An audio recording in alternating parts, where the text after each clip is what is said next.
အားလုံးပဲမင်္ဂလာပါကိုတွေ့ဆွေချန်နယ်နဲ့ချစ်ဆိုပါတယ်ဒီ series အရ Python for beginner ဆိုတဲ့ series ဖြစ်ပါတယ်ဒီနေ့ဒီဗီဒီယိုမှာကျွန်တော်တို့က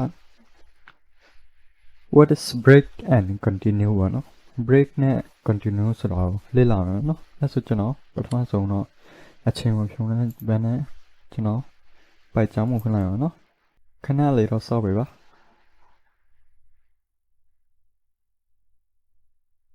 တော့ပွင့်သွားပြီဆိုကျွန်တော် project ထဲမှာ right click လုပ်ပြီးကျွန်တော် new file တက်လုပ်အောင်နော် Python file ex12 ဆိုပြီးဟာမယ်စနစ်ဆိုပြီးပြီးတော့ enter လုပ်မယ်ပြီးတော့ကျွန်တော်ဒီဟာလေးကိုဖျက်မယ်ပြီးတော့ကျွန်တော် zoom လုပ်မယ်နော်အဲဆိုကျွန်တော်တို့ဟို break ဆိုတာအရင်ကြည့်မယ်နော်ကျွန်တော်တို့ခဏပါ break နဲ့ continue ဆိုတာကိုကြည့်မယ်ဆိုကျွန်တော်အဲဆိုပထမဆုံးတော့ကျွန်တော် break ကိုကြည့်မယ်နော် break ဆိုတာဘာလဲပေါ့နော်အဲဆိုကျွန်တော်ဥပမာရေးပြီးပြမယ်အရင်ဆုံးတော့ကျွန်တော် while loop တစ်ခုလုံးနော် while true ဒီ true ဆိုတာဘာလို့လဲဆိုတော့ဒီ while true ဆိုတာ run နေမှာပေါ့နော်ခဏ run ပဲ run နေမှာပေါ့နော်ဒီကောင်မရောက်ဘူးနော်အဲဆိုကျွန်တော်ဒီမှာဥပမာ run ပြီးပြမှာတစ်ခု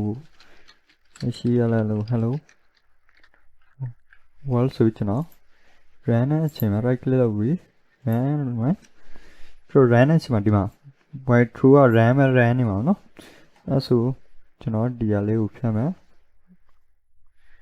ပြီးတော့ကျွန်တော်ဒီမှာတစ်ခုရေးမှာနော်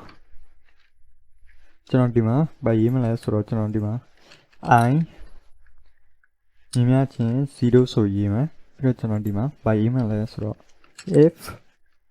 I တရားဆိုရေးမယ်ပြီးတော့ကျွန်တော် I ကို print လုပ်မယ်နော်ပြီးတော့ကျွန်တော်ဒီ I ကို plus လုပ်လိုက်မယ်နော်အဲဆိုကျွန်တော် I ညီမချင်း I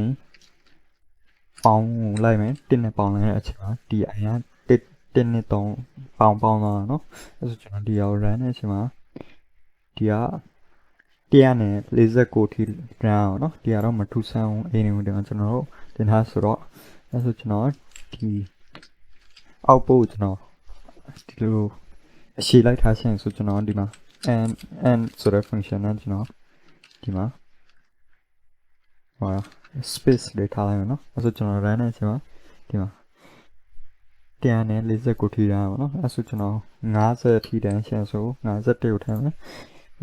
ပြန်ရတဲ့အချိန်မှာ150ထိပါနော်အဲဆိုကျွန်တော်တို့ခဏကျွန်တော်ဘာလို့လဲဆိုတော့ break ဆိုတာကြည့်မယ်နော် Python ထဲမှာ break ဆိုတာဘာလဲဆိုတော့အဲဆိုကျွန်တော်ဒီမှာဥပမာရေးပြီးပြမယ်ကျွန်တော်တစ်ခု if လေးတစ်ခုလုပ်လိုက်မယ် if I မြတ်ချင်း30ဖြစ်ရင် I ကဥပမာကျွန်တော်20လောက်ထားလိုက်မယ်20ဖြစ်ရင် break လောက်လိုက်နော်ဒီ break ဆိုတာဘာလဲဆိုတော့ကျွန်တော်ပြမယ်ဒီမှာနော်119ထိပင်ဖြစ်ရပါတယ်ဒီ break ကဘာလို့လဲဆိုတော့ break က I က20ရောက်ရင်ဒီ program ကိုဖြတ်လိုက်တယ်ပေါ့နော် break ဆိုတာ break ပါနော်ဒီလိုကားထဲမှာ break လို့ပဲဒီမှာလဲ program ထဲမှာ program ကို break လုပ်လာပါနော်အဲဆို break ဆိုတာနားလည်လောက်ပြီထင်တယ်ဒီ break ကဘာလို့လဲဆိုတော့ program ကဒီကောင်ကအကယ်လို့ I က20မှာရောက်ပြီဆို program ကိုဖြတ်လိုက်ဆိုပြီး break ဆိုတာ exit ဆိုလို့ပဲ break ဆိုတာဖြတ်လိုက်ဆိုပြီးသူက program ဒီ Python မှာ break ဆိုတာရှိရပါတော့အဲဆို break ဆိုတာ exit လို့ပဲ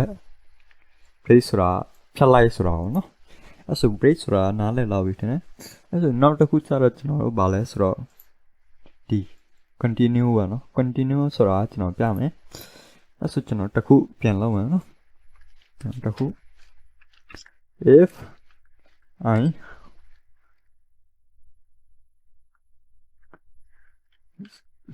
ငါဆိုရေးမယ် continue လုပ်မယ်နော်ကျွန်တော် is equal to မလို့ဒီမှာဟိုလောက်မယ်နော် I က9ထက်သေးနေ I က9ထက်သေးနေ continue လို့ဆိုတော့เนาะကျွန်တော်ဒီအောင် run တဲ့အချိန်မှာကျွန်တော်ဒီထဲမှာပထမဆုံး i ကိုကျွန်တော်ပြန်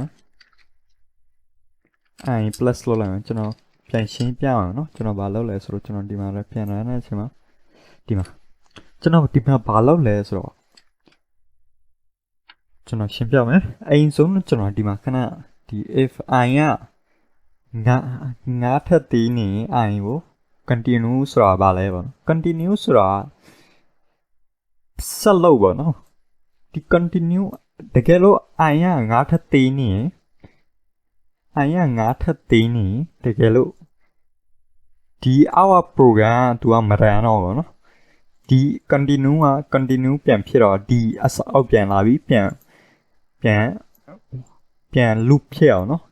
ကျွန်တော်ဥပမာအကယ်လို့ i က6ပေါ့နော်အဲ့ဆိုဒီ continue ကဒီ program မရန်တော့ဘူးနော်ကျွန်တော်ဥပမာပြမယ်ပြန်မယ်ဒီမှာခွန်းနဲ့စာပါနော်အဲ့လိုပါနော်အဲ့ဆိုကျွန်တော်ဒီမှာဒီ continue ဆိုတာဘာလဲဆိုတော့တကယ်လို့ i ကငါထက်သေးနေပြန်စပါနော် i ကငါထက်မကြီးမချင်းသူကပြန်စအောင်နော် program ဒီအောင်ပြန်စပြီပြီးတော့တစ်ခါကျရင်ဒီ i ကပေါင်းနဲ့ငါကြော်ပါရင်ဒီ program ကိုသူကပြန် run အောင်နော်အဲ့ဆိုကျွန်တော် zoom out လေးလုပ်မယ်ကျွန်တော်ဒီမှာဘာလုပ်လဲဆိုတော့ကျွန်တော်ပြန်ရှင်းပြအောင်နော်အဲ့ကျွန်တော်ဒီရောက်ပြန် run လေးလုပ်လိုက်မယ်ပြီးတော့ကျွန်တော်ဒီမှာရှင်းပြအောင်ကျွန်တော် break ဆိုတာပြန်ရှင်းပြအောင်နော် break ဆိုတာဘာလဲဆိုတော့ program တစ်ခုဟိုရက်တဲ့အချိန်မှာဒီ while loop ထဲမှာပေါ့နော် program တစ်ခုရက်တဲ့အချိန်မှာ break ကိုအသုံးဝင်ပြုရအောင်နော်ဒီ continue ကဘာလို့အသုံးဝင်ရလဲဆိုတော့ continue ကဘလို့အသုံးဝင်လဲဆိုတော့တစ်ခု program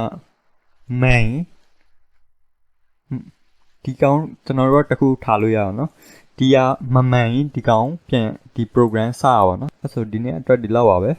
နောက်ဗီဒီယိုကျရင်ကျွန်တော်တို့ပိုက်ထုံးတွေကိုပို့လိုက်အောင်နော်ကျေးဇူးတင်ပါတယ်